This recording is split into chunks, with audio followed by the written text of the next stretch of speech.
Let's take a look at this warm-up and see if we remember all of the stuff from last class. So warm-up, yay, here we go. So AS is arsenic on the periodic table, although you probably didn't need the periodic table for this one because it has the symbol notation and gives you lots of information in the symbol notation. What would the atomic number be based off of the symbol notation here?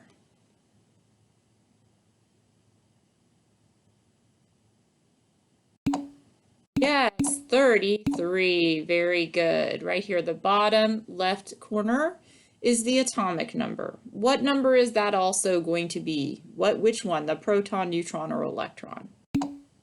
Yes, the proton. So I'm going to go ahead and write that in there too. The atomic number is always the proton number. It identifies the element for us. Now, over here with our isotope symbol notation, what is the mass number? Yes, 77. It's the one in the upper corner over here. That's going to be your mass number always. Now, neutrons is the next thing we need to find. How do we find the neutrons? Yes, you subtract. It's always the mass number minus the protons will give you the neutrons. Very good. So 77 minus 33, that's an easy 44. Very good. And we do appears here that we have this 3 minus charge that indicates that this is an ion. What kind of ion is that? A negative one, yes. What's the term for the negative ions? Anybody remember?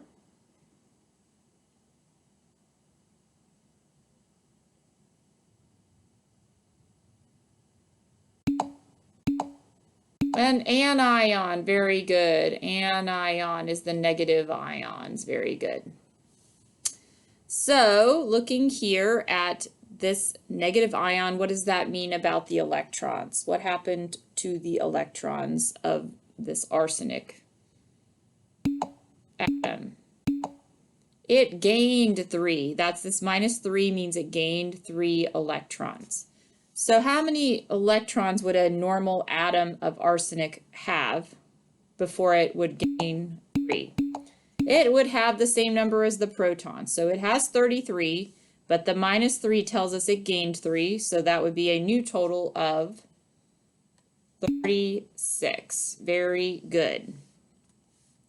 The uranium-235, the next example. Let's take a look. This one's using the hyphen notation, the name and then the, what is this number here again represented by?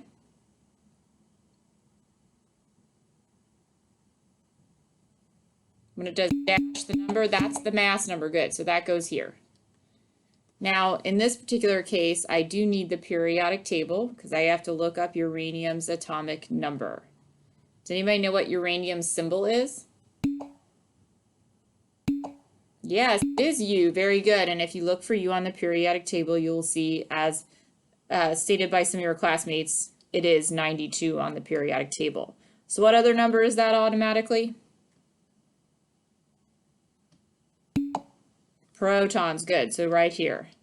Now let's figure out our neutrons. 235 minus 92. How many neutrons?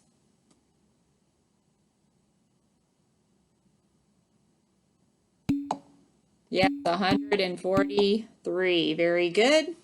And what do we say about the electrons here? Is this an ion?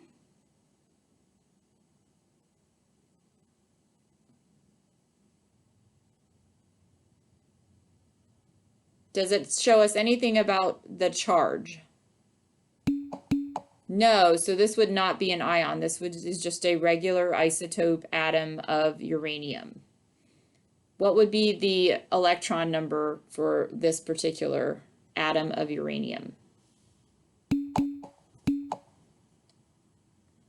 92. Very good.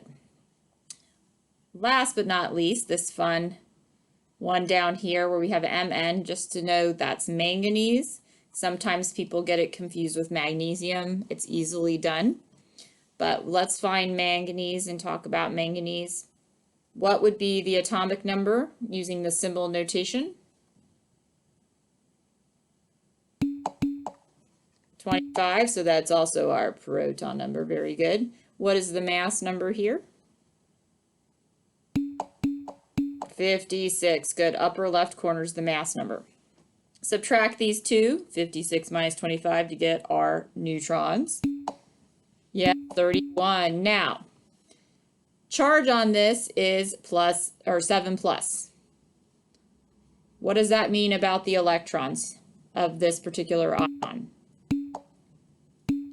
That yes, it has 18 electrons because it lost 7 electrons. Plus 7 means it lost 7 electrons. What's the name of a positive ion? Yes, it's called a cation. Very good. Cation. I know it looks like cation, but it's pronounced cation.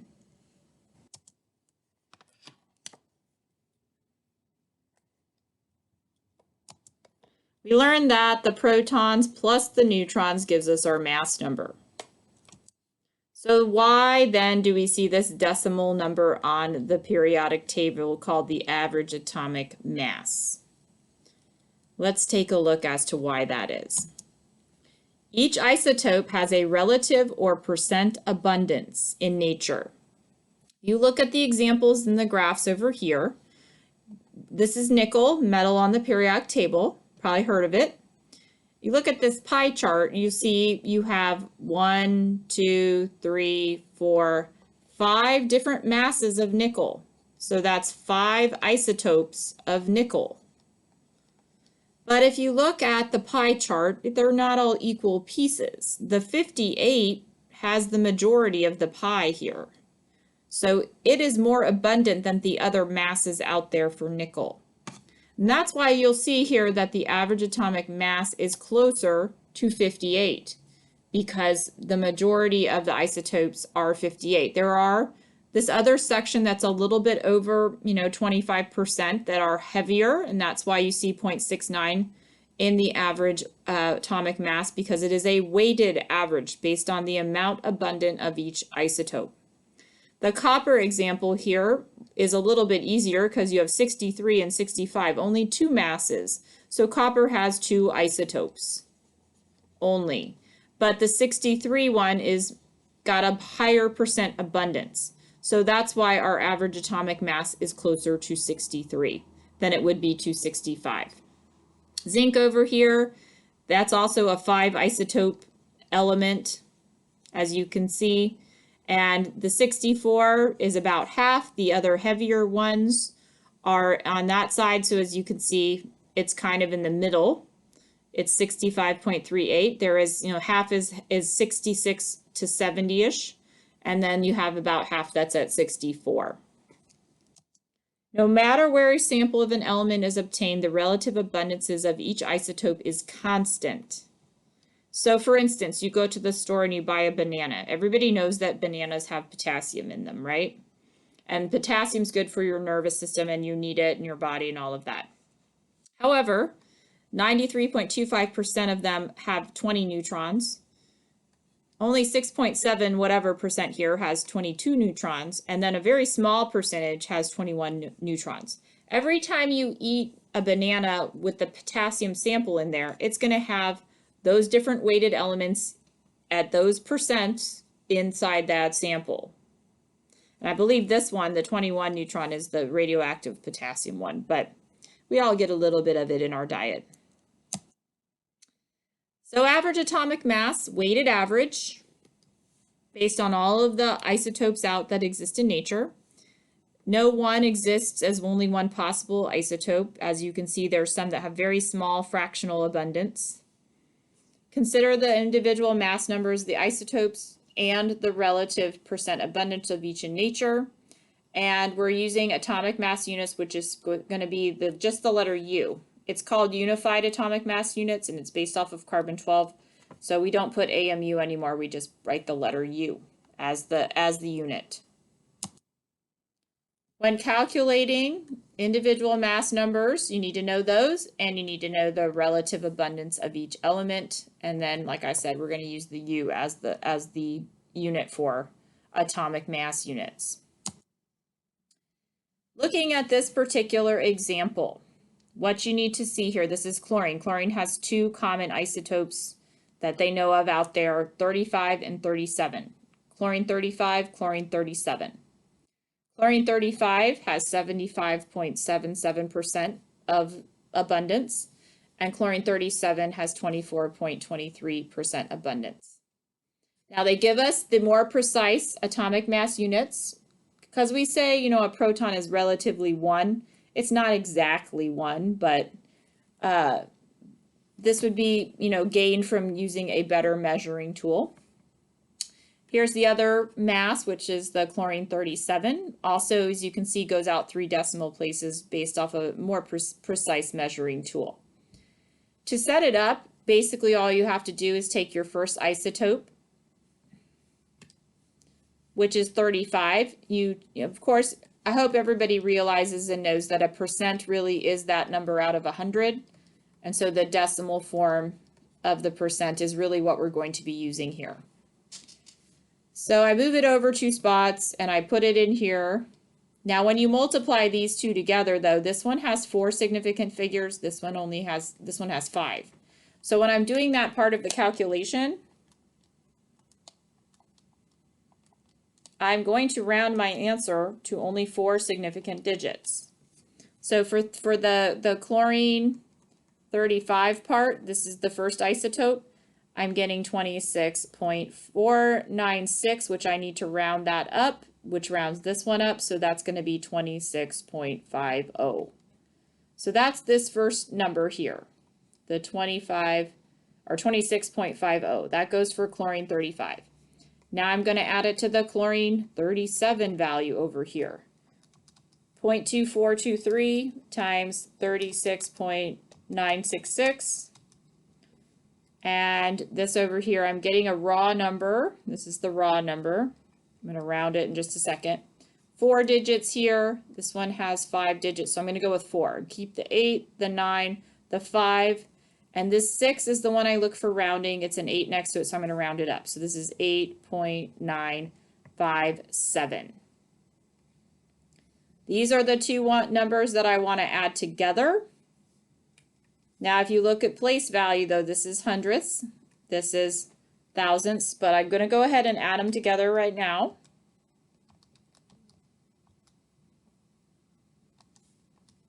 My raw number over here is 35.457. So I only can go out the 2 decimal places due to this calculated value. Round that up. So this is 35.46 atomic mass units, or U. So that's how we're factoring in our significant figures as we're doing these calculations. They have both the addition and the multiplying, so both rules need to apply. The formula, once again, the percent abundance, but make it sure that you change it to the decimal. Move it over 2 decimal spots to the left because you're dividing by 100. Plus this second isotope's percent abundance times its mass. If you have a 3rd isotope, you would just keep adding them in. A 4th isotope, a 5th isotope, say you were doing zinc, where you had to do all 5 isotopes, you just keep adding it in. And then eventually you would get the atomic mass. Your turn to do this example with silicon. I'm going to have you guys go ahead, and in about a minute, I'm going to start just writing out how I would set it up, and then I'll explain all of the calculations. If you notice these should all say U, by the way, because they changed that. So that should be U, but looking here, the percent, this one has 4, this one has 3, and this one has 2. So that's going to change some of your values as you're doing the multiplying. But go ahead and get started.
So this is the generalized setup, setting it up, getting ready to calculate.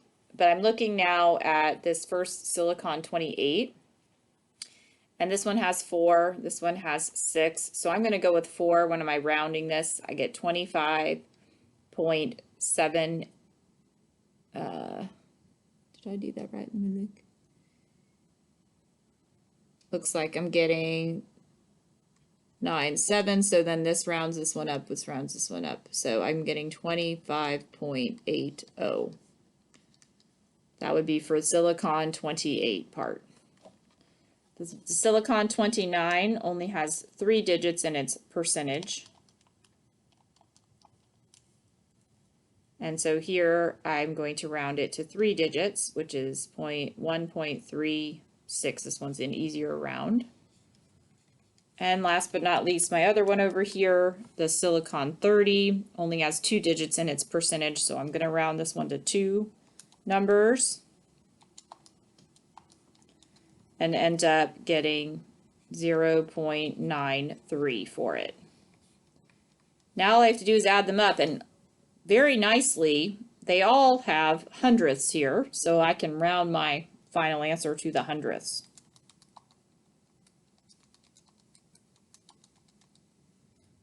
And it looks like I'm getting 28.09 U's. Anybody else get that answer?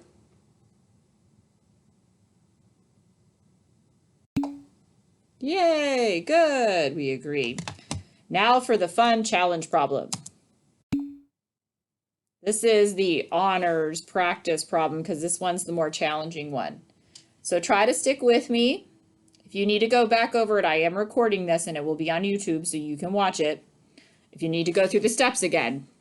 Lithium has 2 common isotopes. We have lithium-6, has an atomic mass of 6.015 U's. Lithium-7 has an atomic mass of 7.016 U's. The average atomic mass of lithium is 6.941. What is the percent abundance of natural occurring lithium-6?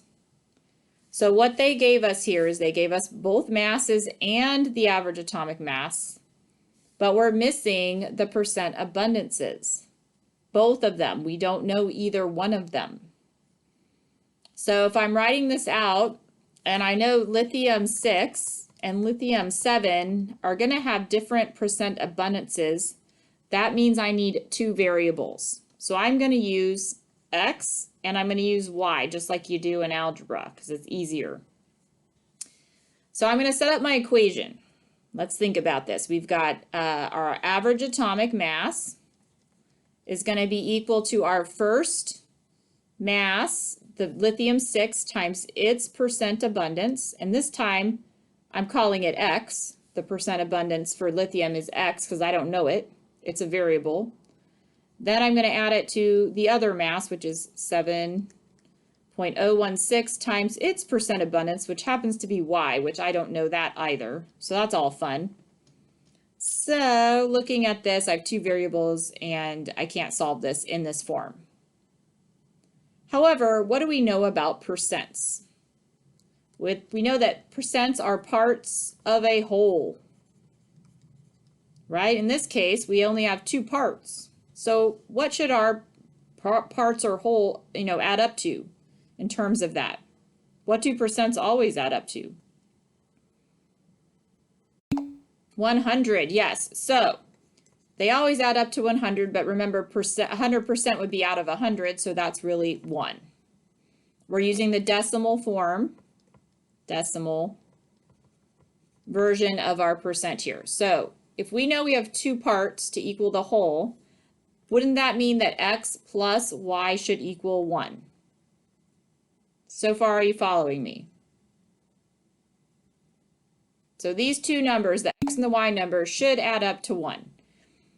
Looking here, though, I need to be able to isolate a variable, and I have 2 variables. That's hard to isolate. But if I go ahead and substitute over here, which I can do, I can move the X over to the other side, like Y equals 1 minus X. I can substitute, move that over. Then I could take my 1 minus x, and guess what? I can put it in here. And then all of the variables in the equation are x's, and I can solve it algebraically.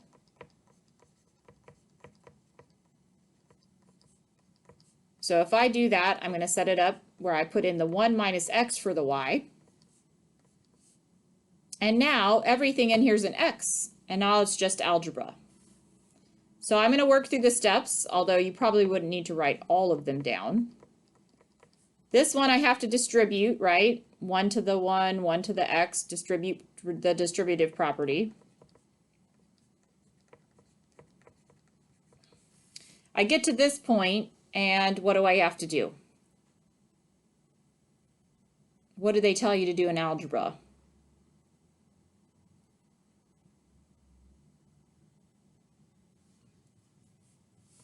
Anyone? Don't I need to combine like terms? Combine like terms. Does that sound familiar? You've heard that before, I hope. Yes, right? It's all coming back to you now. So now we have the 7.016 minus the 1.001x. Then all we have to do is subtract this from both sides. That's going to cancel. And we get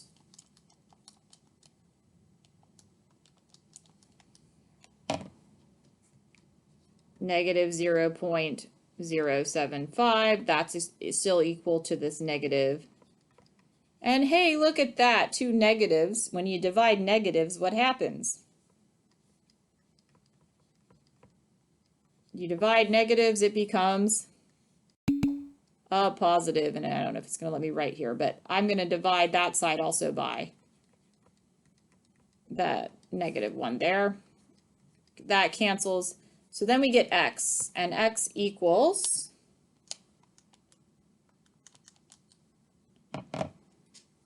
.07 or whatever to da-da-da. All right, looking at our numbers here for significant figure purposes, they all have 4, and they all go out to the same place values. So I'm going to just extend it out. The when I multiply this by 100, well, I divided it, added and subtracted, it went to the third place value. So I'm going to just keep it at 4 because of all the math in between. Don't forget though that you have to multiply this by 100, and then that gives you 7.493%. Now this is for lithium 6, because we know the original X we assigned to a lithium 6. And that's what we wanted, because we wanted lithium 6. However, if I also asked you for lithium 7, how would you figure that out? How would you figure out lithium 7?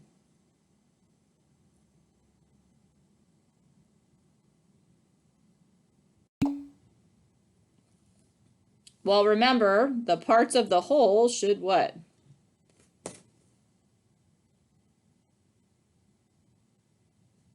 They should add up to 100. So in this case, when I've already changed it to 100, all I have to do is take my 100 and subtract my lovely percent here, and this would give me lithium 7's percent, which happens to be like 92 something. And let's evaluate our number too as we're looking at this. So I get 92.507% for lithium 7. The average atomic mass is 6.941. Which isotope is that closer to? Is it closer to lithium 6 or lithium 7?